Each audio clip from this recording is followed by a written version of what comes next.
Hola, buenas tardes, ¿cómo les va? Pensé que nos iban a dejar afuera. ¿Hace mucho que están? Desde las 3. Ah, ¿cómo andan? Yo estaba Hola. esperando que me abrieran, pero no tuve que escribir recién al centro de estudiantes. Se ve que se había quedado colgada la cuestión. Chicos, ¿ustedes ya saben cuándo es el segundo parcial?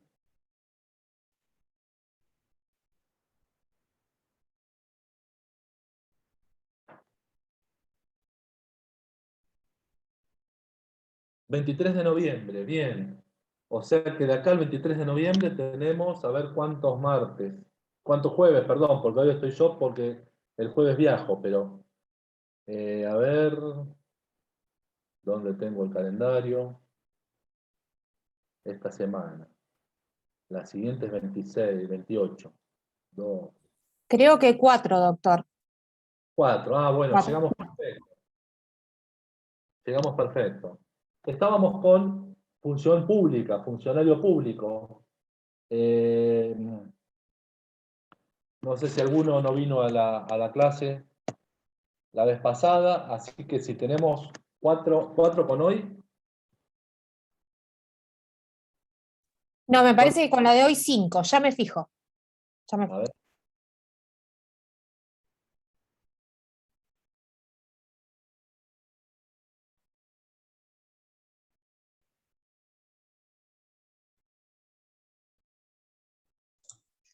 Sí, son Tenemos, 4. sí, son 4.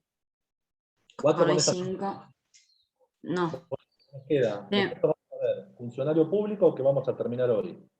Poder de policía, limitaciones al dominio o régimen administrativo de la propiedad privada y procedimiento administrativo, que es importante porque es la que tiene los recursos. Si bien es una bolilla muy fácil, es importante saberla porque tiene los recursos. Habíamos O visto, sea, con la de sí, hoy serían 5 en realidad, porque hoy es 19, tendríamos el jueves 28, bien. después el 4, 11 y 18 de noviembre. Ah, estamos bárbaros. Perfecto. Y entre el 18 y el 23 tenemos 5 días, así que espectacular. Están como quieren, chicos. Están para sacarse un 10 todos. Habíamos visto funcionario público, habíamos empezado a hablar de ello, distintas cuestiones, estábamos un poco viendo el estatuto del funcionario público. ¿A qué llamamos estatuto? A un cuerpo integral, normativo, donde están las cuestiones atinentes al desarrollo de la función pública, desde el ingreso hasta el egreso, pasando por lo que son las prohibiciones, lo que son las incompatibilidades, las obligaciones o deberes del funcionario público, los derechos. Habíamos visto los requisitos para el ingreso, el principal es el constitucional, la idoneidad, en pie de igualdad, porque está en el artículo 16, que es el artículo que consagra el principio de la igualdad constitucional. No sé si habíamos visto los deberes y los derechos, creo que no. Los deberes, Manuel María Díez, si bien los deberes están enumerados en la ley 25.164, que vamos a ver por arriba luego, los deberes, Manuel María Díez los resume en uno solo, que es lealtad a la ley, apego a la ley, cumplimiento de la ley. Y de ese deber de lealtad a la ley surgen distintos deberes. Uno es la obediencia jerárquica. Ustedes saben que la administración pública se dice que es una estructura de pirámide, en realidad es una pirámide medio deformada, pero porque varía según cómo venga el nivel estructurado, el nivel jerárquico. Pero en esa estructura, obviamente, tiene que haber más indios que caciques, comandados por el responsable de la Administración Pública Nacional, que es el presidente, secundado por el jefe del gabinete de ministros, que es el jefe de la Administración Pública Nacional, seguido por todos los ministros del Poder Ejecutivo, seguido hacia abajo por todos los secretarios de Estado subsecretarios, directores generales, directores, jefes de distintas categorías y rangos, hasta que llegamos al nivel elemental, que es el nivel más básico de la administración, que depende del grupo ocupacional que se trate. La administración se divide en grupos ocupacionales, técnico, científico, profesional, administrativo. Estos grupos profesionales tienen una graduación de su jerarquía que está dada por los números y letras, ¿no es cierto? Se inicia o a un funcionario se le asigna de acuerdo a su grupo ocupacional una letra. La A es la de mayor jerarquía, que son los cargos directivos, la B, C, D, E, hasta F, y dentro de la F del 0 al 6. Ese es el que entra en una F0, es la planta básica, el sueldo mínimo, absolutamente mínimo, y va ascendiendo de la F1, 2, 3, 4, 5, 6. Esto todos los años hay una evaluación del personal que hacen los superiores jerárquicos juntamente con veedores de los sindicatos de la función pública, que básicamente son dos, UPCN, Unión Personal Civil de la Nación, y ATE, y esa persona va siendo evaluada y se la va promoviendo en el grado y nivel y grado. El nivel es la letra y el grado es del 0 al 6. Es decir, va llenando los casilleros, como los juegos que se juegan con los dados, donde se va avanzando casillero por casillero. Y la ubicación dentro de ese organigrama, ¿no es cierto?, de nivel y grado dentro de cada grupo ocupacional, porque no es lo mismo un músico de la Filarmónica o de la Sinfónica Nacional que un empleado administrativo, que un investigador de CONICET. Cada uno está dentro de un grupo ocupacional distinto. O un obrero de vialidad, por ejemplo, ¿no es cierto? Cada uno tiene un grupo ocupacional distinto y un nivel y grado distinto. Dentro de esa estructura hay una pirámide, una jerarquía.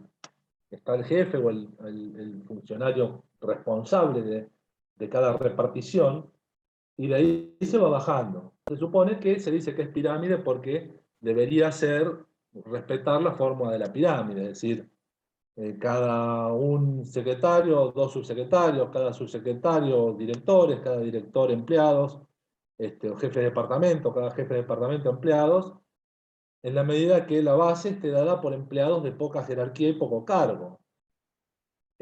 Por eso se le llama pirámide, la pirámide jerárquica, ¿no es cierto?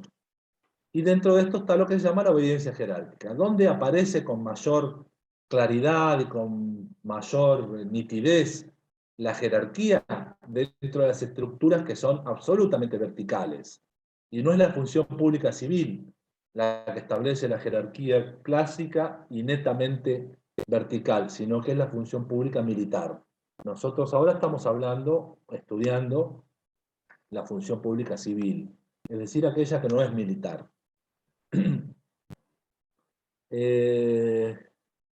La obediencia jerárquica se relaciona, se vincula con las prescripciones generales y con las prescripciones particulares. Las prescripciones generales son aquellas que están establecidas para la totalidad de los empleados o funcionarios de la administración, o para una cantidad amplia, como ser, por ejemplo, lo que tiene que ver con el cumplimiento de las normativas vinculadas a los protocolos del COVID, que tienen que respetar todos los empleados del Estado. Las prescripciones particulares son aquellas instrucciones que se le da a un funcionario o un empleado determinado, a un agente determinado. Es decir, preséntese en dirección de personal con tal documentación, gírese tal expediente por mesa de entradas a tal repartición, proceda a emitir dictamen con relación a tal asunto, agregue tal informe, etcétera, etcétera. Esas son prescripciones particulares. O si yo le digo a un empleado, por favor atienda a la persona que está en el mostrador, es una prescripción particular. El límite a la obediencia jerárquica está dado por la competencia. Yo obedeceré de acuerdo a la competencia de quien me imponga la prescripción o la orden. obviamente no será competente quien no sea jefe directo mío. Es como que venga a la facultad la decana o el secretario académico de la Facultad de Humanidades y pretenda darnos una directiva a nosotros. No es competente. Y otro límite está dado, otra cuestión, está dado por la obediencia debida. Ustedes saben que hay motivos donde la obediencia debida exculpa de la comisión de un delito. Esto está previsto en el artículo 34, inciso 5 del Código Penal, y, por ejemplo, un delito de los que puede darse más la situación es el incumplimiento de deberes de funcionario público. Cuando a mí me achacan, por ejemplo, por poner una palabra grotesca, ¿no es cierto? Me enrostan la posibilidad de incumplir los deberes de funcionario público, yo puedo ampararme en la obediencia debida. Es decir, a mí me dijo que no actuara tal funcionario, que es mi superior jerárquico. O me dijo que hiciera esto tal funcionario, que es mi superior jerárquico. Si yo, por ejemplo, soy jardinero de plazas y paseos de un municipio, y el superior jerárquico me pide o me indica que vaya a su casa a arreglarle el jardín, yo estoy cometiendo un delito, pero puedo ampararme en la obediencia debida.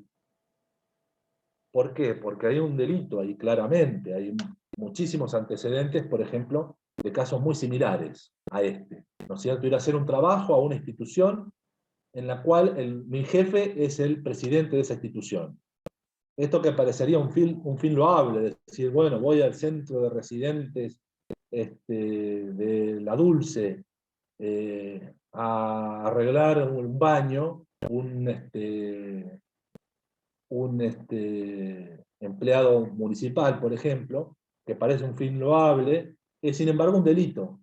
¿Por qué? Porque está desviando fondos públicos, está malversando fondos y caudales públicos, cumpliendo funciones en un establecimiento que es particular, que no es del Estado. Ahora, si el que me pide que vaya a arreglarle el jardín en mi horario de trabajo y cobrando un sueldo, es el director de presupuesto y no el director de jardines, que es mi superior jerárquico, ahí hay una falta de competencia del funcionario que me lo pide, porque no es mi jefe y no me puede pedir algo así. Si yo accedo a realizar ese favor, claramente estoy cometiendo un delito y no puedo ampararme en la obediencia jerárquica, porque yo a ese funcionario no le debo ninguna obediencia porque no es mi superior. En esto, obviamente, que los empleados muchas veces se colocan en una situación, o son colocados en una situación frágil, difícil, complicada, donde en gran cantidad de casos intervienen los sindicatos, amparando la situación de los empleados. Nosotros estamos tratando entre ayer y hoy en la Defensoría del Pueblo un caso muy particular, donde se les da una instrucción a los empleados, a los inspectores de bromatología, que dependen de la Secretaría de Salud, que no pueden hacer ningún procedimiento sin autorización expresa de un funcionario que sería incompetente para ellos, que es el subsecretario de Inspección General, que depende de la Secretaría de Gobierno. Nos vienen a ver algunos empleados planteando qué hacen cuando encuentran, por ejemplo, una rata en un restaurante. Y la ley dice que tienen que actuar de oficio. Y en realidad no podrían actuar según las instrucciones porque tendrían que esperar que haya una autorización, una directiva del subsecretario de Inspección General. Con lo cual se los está colocando en una situación difícil y al borde de la figura del incumplimiento de deberes del funcionario público. Y el funcionario que les tiene que dar la instrucción en realidad no tiene competencia para entender en funciones de bromatología. Con lo cual hay un merengue jurídico en el cual estamos trabajando y en lo que se aplica lisa y llanamente esto que estamos viendo. Fíjense un caso concreto, una aplicación concreta, un ejemplo concreto de estos temas que estamos viendo. Eso es la obediencia jerárquica, la obligación de obedecer al superior, limitada por la competencia y amparada por el principio de obediencia debida del artículo 34, inciso 5 del Código Penal. Otro deber es el de dedicación. yo tengo que dedicarme efectivamente y en forma personal al cumplimiento de la función. Si yo soy docente de la facultad, sí, soy docente, efectivamente. Ustedes no están frente a un tipo incompetente para hacer lo que está haciendo. Pero yo no podría pedirle a un amigo mío, porque yo no puedo venir hoy, que dé la clase de hoy porque yo no puedo. Me tendría que bancar el ausente o el descuento salarial, pero la prestación es personal. Y esto obedece al deber de dedicación. Por eso las cuestiones de incompatibilidad e inhabilidad, que son dos cuestiones distintas. Incompatibilidad es cuando hay un choque de tipo moral o de tipo material. Es decir, si yo no vivo en Mar del Plata, es muy difícil que pueda cumplir con el deber de dedicación. En la docencia, bueno, puede ser, porque es una vez a la semana a la clase, puedo venir, viajar a Mar del Plata una vez por semana, pero tengo que tener domicilio declarado en el lugar de prestación del trabajo. Eso es incompatibilidad material. Incompatibilidad material. No podría estar prestando dos servicios. Uno no puede estar prestando servicio en dos órganos del Estado, sea nacional, provincial o municipal, con excepción de la docencia universitaria. Por lo tanto, yo puedo ser defensor del pueblo y docente universitario. No podría ser defensor del pueblo y empleado municipal, o concejal y empleado municipal, o tener un cargo en nación y un cargo en provincia o un cargo municipal, aunque sea uno de 7 a 14 y el otro de 14 a 21. No podría, porque no está permitido. De hecho, tenemos que firmar nosotros todos los años declaraciones juradas de incompatibilidades. Y otra cuestión es la inhabilidad. Yo tengo que ser hábil para prestar el servicio que presto. Debo tener la habilidad moral. Esto ahora lo vamos a ver en la ley. Otra cosa es el deber de discreción, que no significa secreto, sino que significa ser discreto con relación a los asuntos públicos, no ventilar las cuestiones que atañen a una oficina. Esto tiene que ver precisamente con el buen andamiaje y con las cuestiones políticas u operativas de una oficina. Esto tiene que ver con la causa, ¿se acuerdan del tema del dólar futuro? Es decir, si yo soy funcionario, no puedo salir a vociferar algo antes de que esté la medida publicada, tomada o resuelta, salvo que sea resuelto, esto sea decidido por el superior jerárquico, ¿no es cierto? O por el responsable político de la dependencia. La dignidad o decoro. Esto ya casi no se usa más. Pero tiene que ver con guardar ciertas formas y cierta conducta o cierto comportamiento social como complemento de mi función.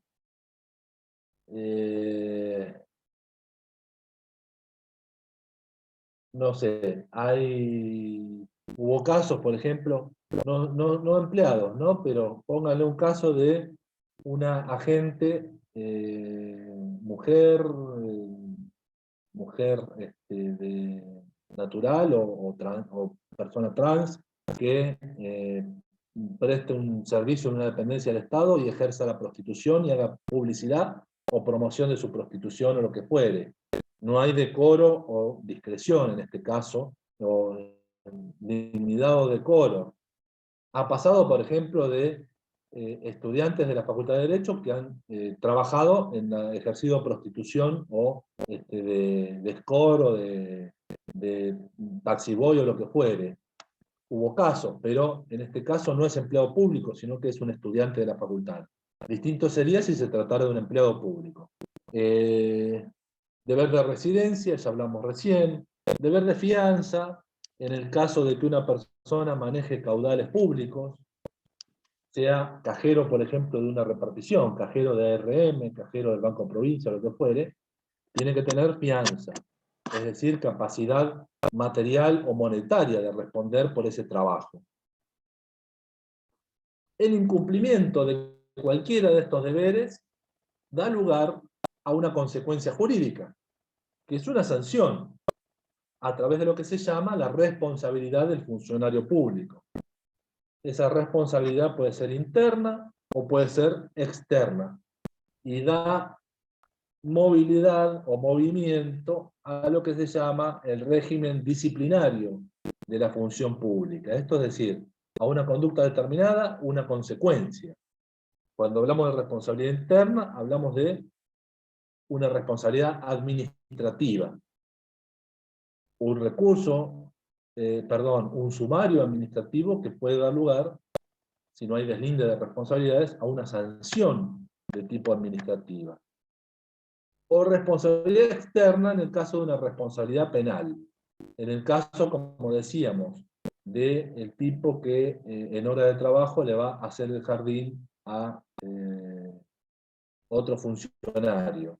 Tiene una responsabilidad administrativa, un sumario administrativo por la conducta que le va a significar una inhabilitación o una cesantía o exoneración o días de suspensión, pero a su vez una responsabilidad penal.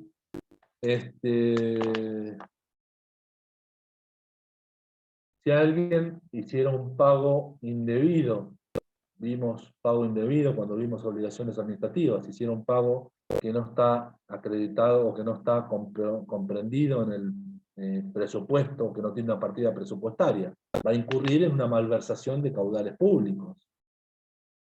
Un cohecho, quien recibe una coima para hacer un acto, ¿no es cierto?, para disponer o dejar de disponer una actuación administrativa.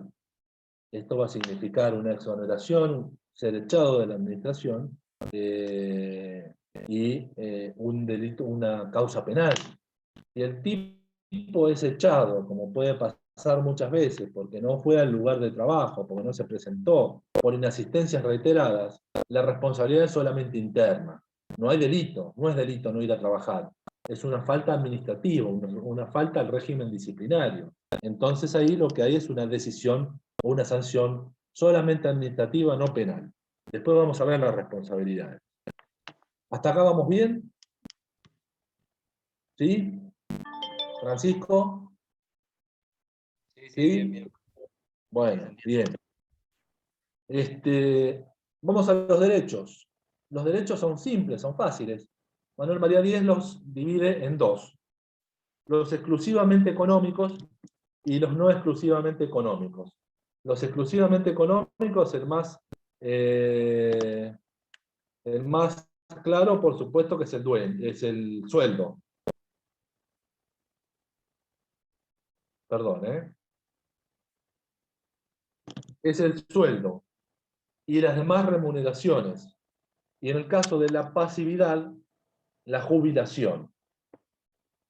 Cuando hablamos del sueldo y demás remuneraciones, hablamos del salario mensual, como cualquier trabajador de cualquier actividad de índole privada, y las demás remuneraciones. Las demás remuneraciones pueden ser las bonificaciones por distintas circunstancias. Bonificaciones son retribuciones monetarias que pueden ser remuneratorias o no remuneratorias según integren el sueldo básico. La remuneración básica, que es la que recibe, por ejemplo, algunos beneficios como la antigüedad. ¿Cuáles son las remuneraciones o las bonificaciones? La antigüedad, al porcentaje que esté establecido por año de servicio.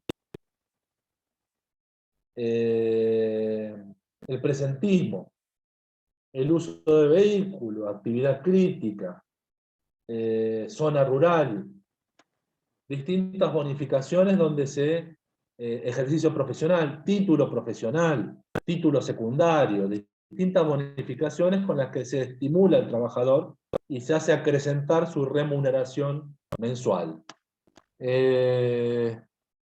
Los no exclusivamente económicos son: el primero es la estabilidad. es decir, el derecho a permanecer en el cargo salvo que me renuncie a él. La estabilidad propia es aquella de el empleo público. Ustedes saben que el artículo 14 bis, que establece los derechos sociales, habla de la estabilidad del empleo público. ¿Por qué este privilegio distinto del sector privado? Porque hemos vivido y seguimos viviendo una grieta política en la República Argentina, que arranca ya con la primera junta. Realistas y patriotas, morenistas y saavedristas, unitarios y federales, kirchneristas y antikirchneristas. Esto se ha desarrollado y se ha mantenido durante toda la historia argentina. Entonces, ¿qué pasaba? Cada gobierno que entraba al llegar su turno, despedía de la administración pública o exoneraba a todos los empleados que tenían un color político distinto. Además de hacer copiosos nombramientos de afines, expurgaban a la administración pública de los funcionarios o empleados que eran de otro sector político. Entonces se ha establecido para proteger al empleado público la estabilidad. Estabilidad propia quiere decir que nadie puede ser removido de un cargo público salvo con causa. La estabilidad impropia es la del empleo privado, es decir, la estabilidad mientras no se disponga el despido en el empleo privado. Y es distinto a inamovilidad. A la inamovilidad. La inamovilidad tiene que ver con la imposibilidad de trasladar, no de función o de dependencia, sino de ciudad, ¿no es cierto?, del lugar físico, lugar de domicilio, al empleado.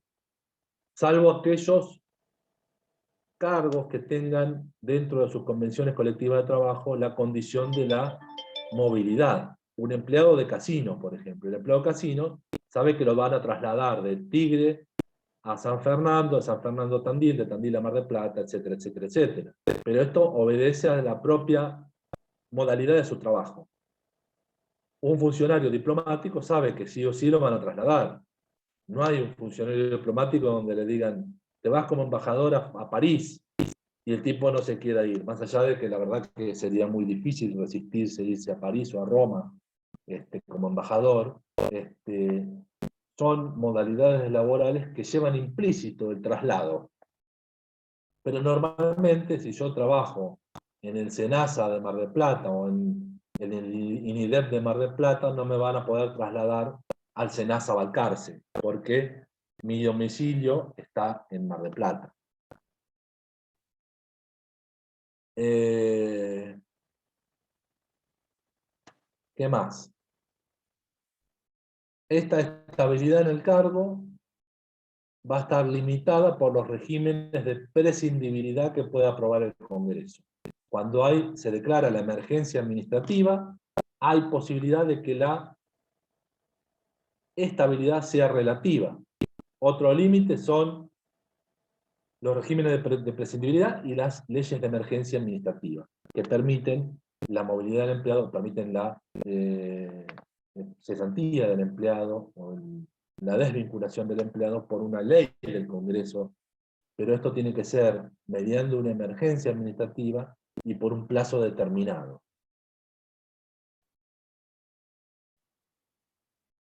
Otro de los derechos es el derecho a la carrera. 0, 1, 2, 3, 4, 5, 6. Del nivel A del nivel F paso a nivel E. La movilidad en la carrera administrativa, el ascender. Esto es un derecho, no una obligación. Y esto lo digo porque ustedes saben muy bien que con los regímenes, por ejemplo, tributarios de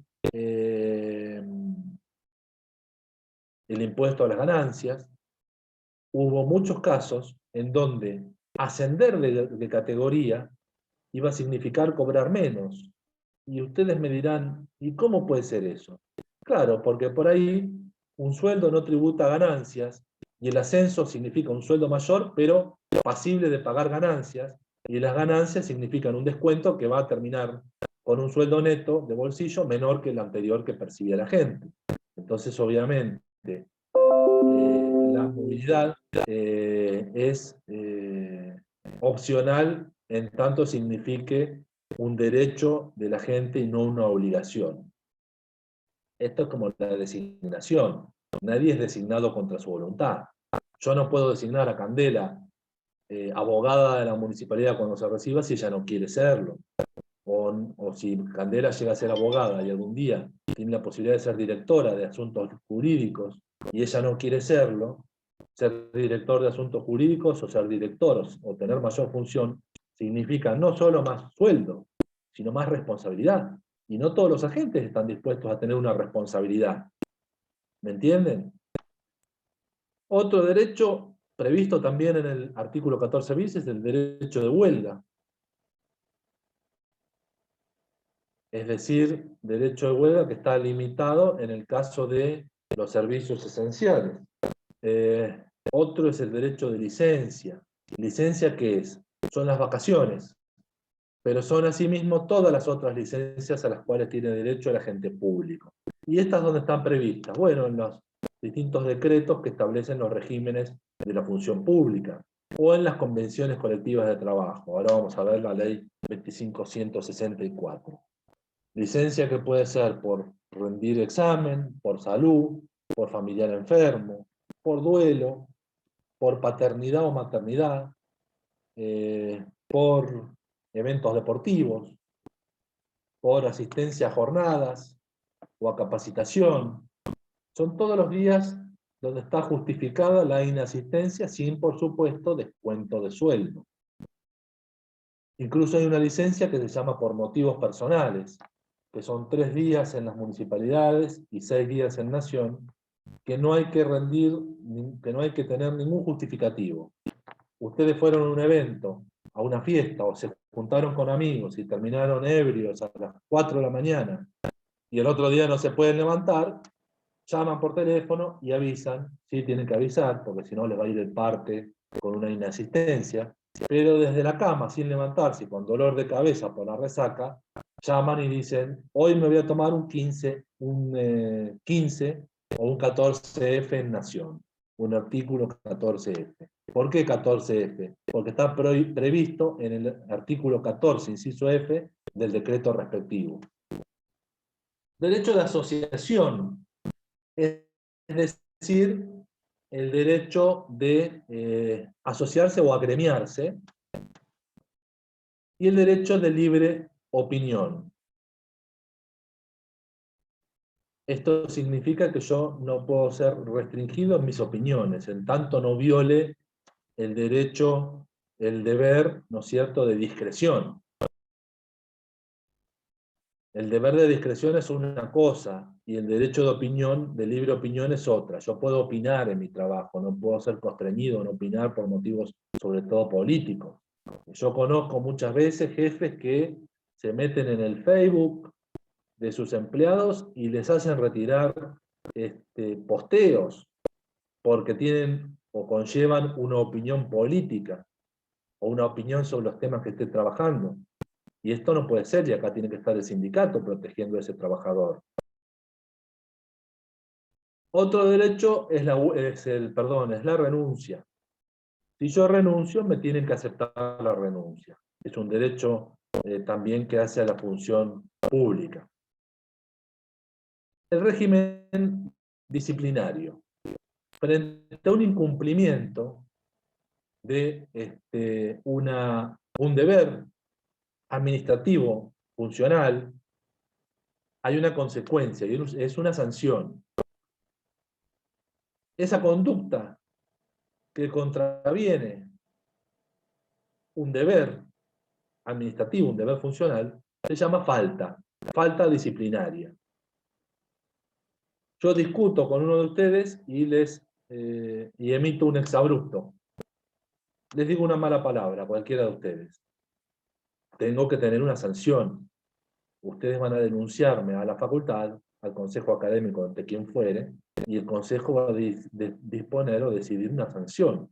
Lo mismo pasa con ustedes, sin ser empleados públicos, pero como alumnos, por el reglamento de cursada, ¿sí? Cayeron en una falta de respeto, de una sanción disciplinaria, frente a la cual también hay un recurso administrativo. Esto lo vamos a ver cuando veamos la ley, pero esas sanciones pueden ser 4 distintas. Un apercibimiento o llamado de atención, una suspensión, que es la suspensión en mi calidad de agente público, sin cobro de sueldo, como hay suspensión para los profesionales matriculados también, si son abogados y se mandan un lío, los van a suspender en el ejercicio de la profesión, y en esos días de suspensión no pueden ejercer la profesión ni firmar como abogados. Pasa lo mismo con la función pública. No ejercen la función pública durante esos días, sin cobro de sueldo. Cesantía o exoneración.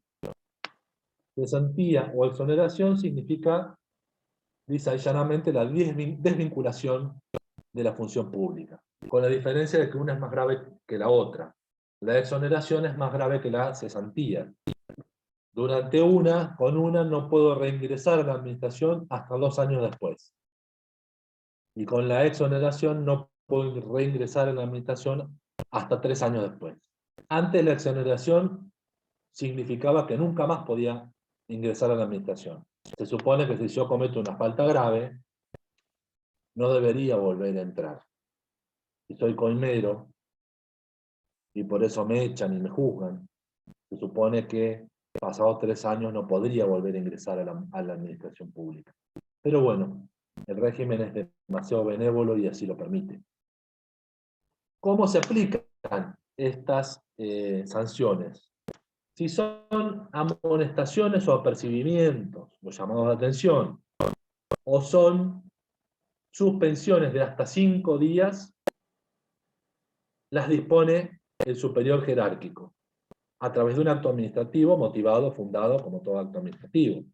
Si la sanción es más de 5 días de suspensión, cesantía o exoneración, hay que hacer una especie de juicio que tiene un código de procedimiento que se llama Régimen de Sanciones Administrativas. Es un decreto nacional, en el cual va a haber un funcionario, que es el instructor sumariante, que va a hacer las veces de fiscal, que va a investigar, según se dice, para deslindar responsabilidades. Hay un acto administrativo que dispone la apertura de sumario para ver quién se robó la computadora de la Dirección de Bromatología del SENASA. Entonces se busca deslindar responsabilidades, es decir, demostrar la inocencia de todos. Que esto es una garantía de garantismo, valga el juego de palabras y la redundancia, como diciendo todos son inocentes. Y de esto peca la administración a veces, tratando de estar tan a favor de que todos son inocentes que a veces es muy raro o muy difícil encontrar al responsable. Una vez abierto el sumario, se designa al instructor sumariante, quien recolecta toda la prueba en contra de alguien. Prueba de cargo se llama. Se establece un auto de imputación a similitud de la imputación penal y se dispone un comparendo del imputado, que es similar a qué acto del derecho procesal penal.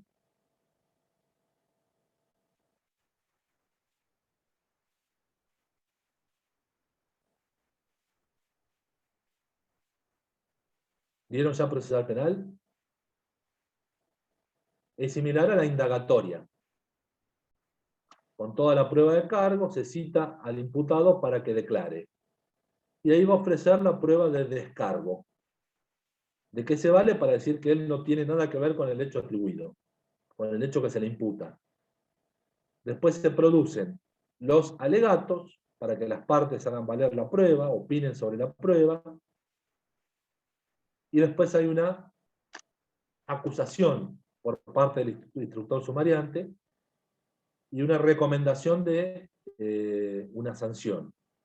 Esto va a la autoridad superior, que puede ser el jefe de gabinete, el presidente de la República, el ministro, para que aplique o no aplique la sanción o para que decida qué sanción. Normalmente cuando el instructor sumariante sugiere exoneración, se gradúa en menos. Esto tiene sus recursos, y el recurso puede ser administrativo o judicial. Hay un recurso directo ante la Cámara, en el caso de decisiones expulsivas, de cesantía o de exoneración, donde la Cámara Federal, con competencia en el contencioso administrativo, en nuestra ciudad, la Cámara Federal de Apelaciones de Mar del Plata, se pronuncie sobre esa cesantía o exoneración y la revoque o no. Esta es una vía. La otra vía es la vía de los recursos comunes de la ley de procedimientos. Recurso administrativo y después, ante el acto administrativo final, ir a la justicia, al juzgado federal de primera instancia. Recurso directo o sistema de recursos administrativos. Recurso directo ante la Cámara es un recurso judicial, no hago uso de recurso administrativo. Y la otra es hacer uso de recurso administrativo y el posterior acceso a la jurisdicción, al juicio. Como habíamos dicho, si sigo los recursos administrativos, no lo habíamos dicho porque no lo vimos todavía, se habla de una posibilidad de negociación. Yo, si soy abogado de una persona que la echaron de la administración, puedo o decir que la persona es inocente y que la sanción carece de motivo, o puedo reconocer la culpabilidad, pero decir que el hecho atribuido no es de tal magnitud para merecer una cesantía o una exoneración. Y entonces pedir que se convierta en tantos días, 30 días, póngale, de suspensión. La suspensión va hasta 30 días. Si una persona falta, le ponen 5 días de suspensión, le ponen otros 5 días. Insulta a un compañero, le ponen 10 días de suspensión. A los 12 meses llega, a los 30 días, se manda una macana más y no hay más suspensión. Directamente hay una cesantía. Régimen legal de la función pública. Dijimos que hay una ley nacional, ley marco de empleo, que es la 25.164. La ley provincial o estatuto del empleo público, que es la 10.430. Y la ley de los municipios, que es la 14.656. Que es también una ley marco, una ley que permite o que da cierta decisión a los municipios. ¿Qué pasaba? Tuvimos dos situaciones. Hasta el año 96, los municipios que sancionaban sus ordenanzas y los regímenes de empleo público eran talmente distintos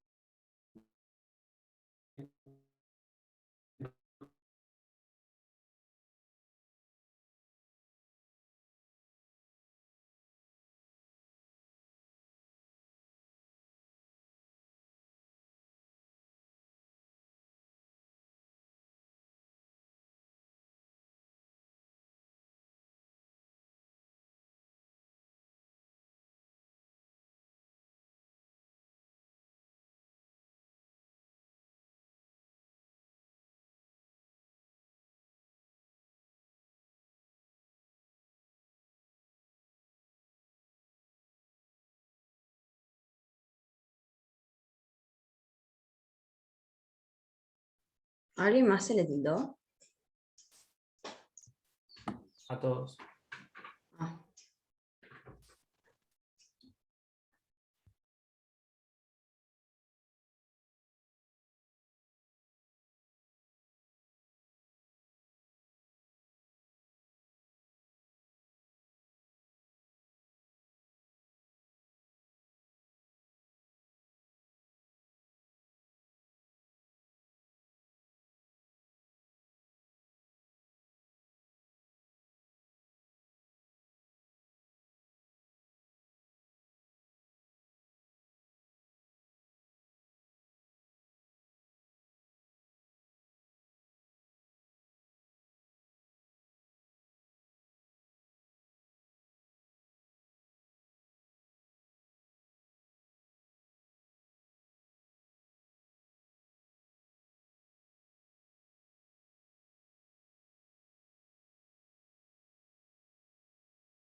Hola chicos, ahí se me cortó mi internet, tuve que salir, tuve que seguir con el teléfono.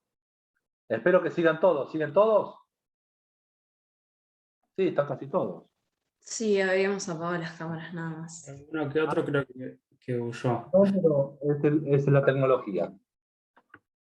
Bueno, decíamos, la ley provincial para los municipios unifica algunas pautas. Ahora estamos primero se libró todo a la decisión de los municipios, después centralizó toda la provincia. Hoy la ley 14656 habilita a los municipios a completar las disposiciones, pero tiene contenidos básicos. Y también prevé la posibilidad de la firma de convenciones colectivas de trabajo, que ustedes conocen bien, si ya dieron laboral, y si no lo van a ver.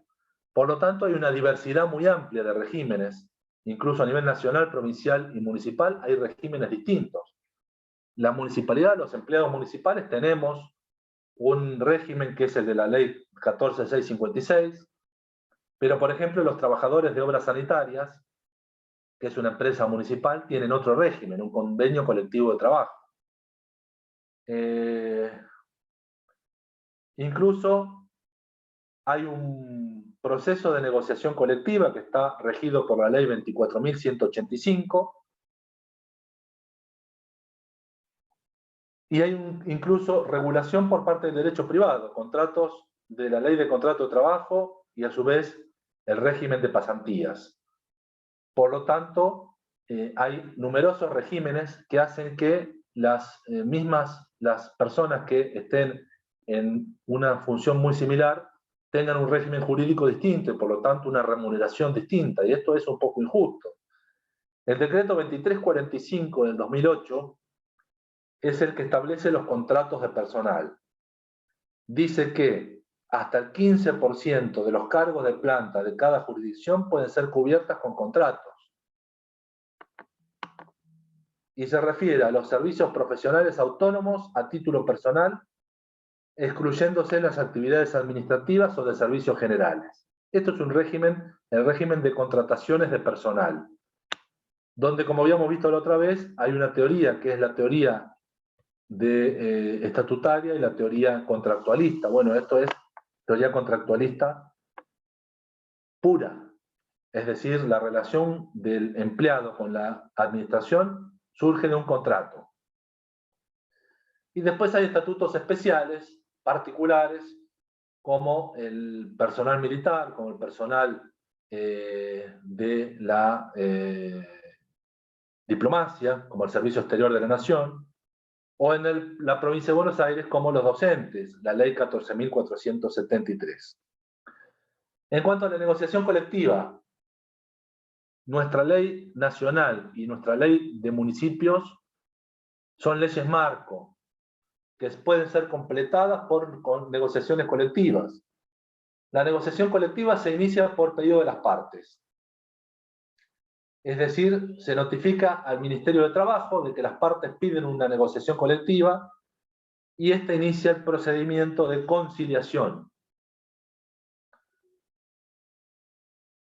Todos los empleados públicos de la Nación, salvo los contratados, integran lo que se llama el SINEP, Sistema Nacional del Empleo Público, que fue creado en 2008 y reemplazó lo que se llamaba antes SINAPA, Sistema Nacional de la Profesión Administrativa. Contiene, como les decía antes, 4 grupos ocupacionales, que son el general, o sea, el administrativo, el empleado administrativo común, que nosotros vemos cuando vamos a ANSES, cuando vamos a PAMI, cuando vamos a cualquier dependencia, el científico técnico, que es personal especializado en determinada profesión, el personal propiamente dicho especializado y el grupo ocupacional profesional. En estos 4 grupos se encuentran todas las funciones públicas que a ustedes se les ocurra. Desde el músico que toca fagot en la Orquesta Sinfónica Nacional hasta el que sirve el café en el Ministerio de Economía. Cada uno, como decíamos, se divide en niveles y grados. En cuanto a la responsabilidad de los agentes, hay 3 tipos de responsabilidad.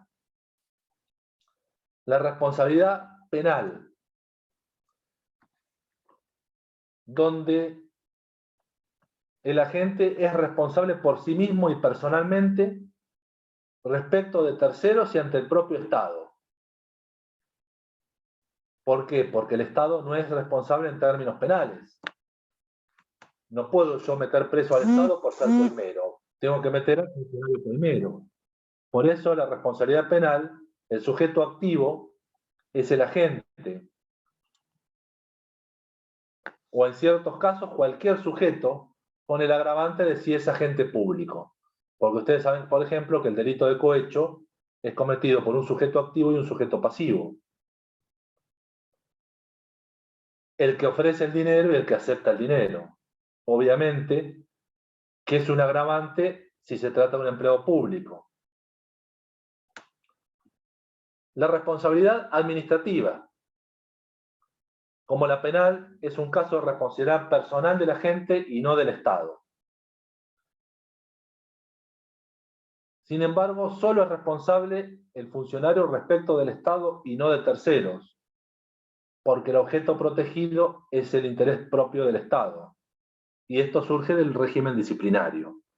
Es decir, penalmente soy responsable ante la sociedad. Administrativamente soy responsable ante el Estado.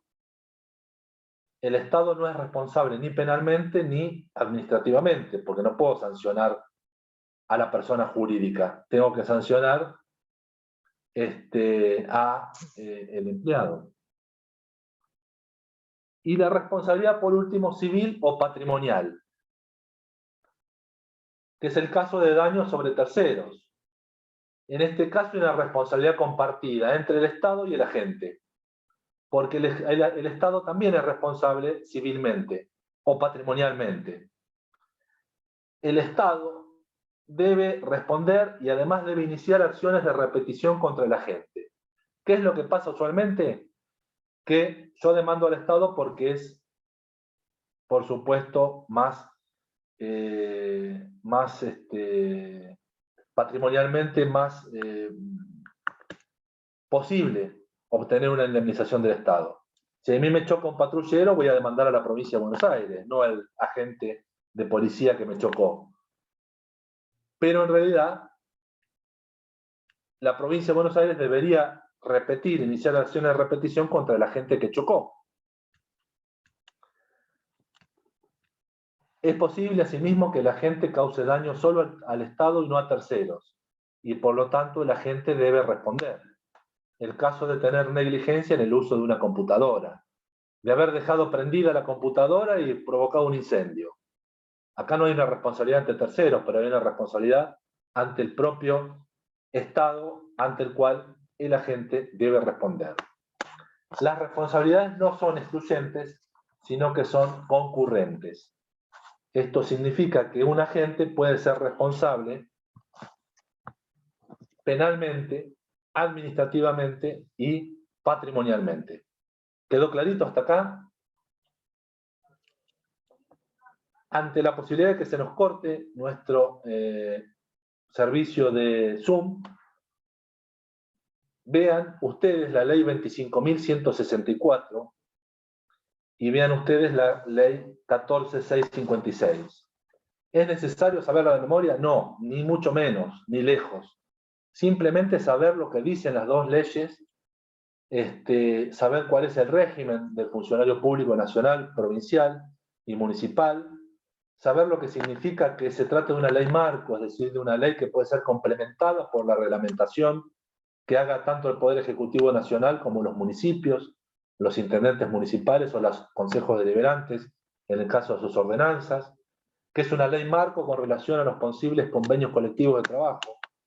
Y la 25.164 nos marca la relación de empleo público, así que se las dejo para que la lean ustedes. ¿Alguna duda, chicos, o fue más o menos clara la clase? Se entendió todo, profe. Con respecto a la CINEP, dijo que no alcancé a escuchar bien. ¿Cómo? La CINEP era que dijo. Cuando habló Sí. de los tipos de empleos públicos, ¿qué era eso? Sistema Nacional del Empleo Público. Ah, bien, gracias. Esto es lo que se llama el escalafón. Ustedes van a sentir hablar de escalafón. ¿Qué es el escalafón? Es la organización del empleo público. ¿En qué punto se encuentra cada agente? Es decir, la situación, lo que se llama también situación de revista. ¿Cómo revista un agente? Revista como abogado uno en la Dirección de Asuntos Jurídicos del Ministerio del Interior o de la Dirección Nacional de Defensa del Consumidor, de los usuarios y usuarias. El escalafón es precisamente lo que establece el CINEP. Es una letra C, nivel C, grado 0. El CINEP está comprendido por eso. A, B, C, D, E, F. 0, 1, 2, 3, 4, 5, 6. Eso es lo que se llama el escalafón. Y el CINEP marca eso, en qué ubicación dentro de la función pública está cada agente. ¿Listo, chicos? Nos vemos entonces el jueves que viene. No este jueves, sino la semana próxima, el día jueves. Gracias por todo. Hasta luego. Chao, nos vemos. Chao, profe. Chau.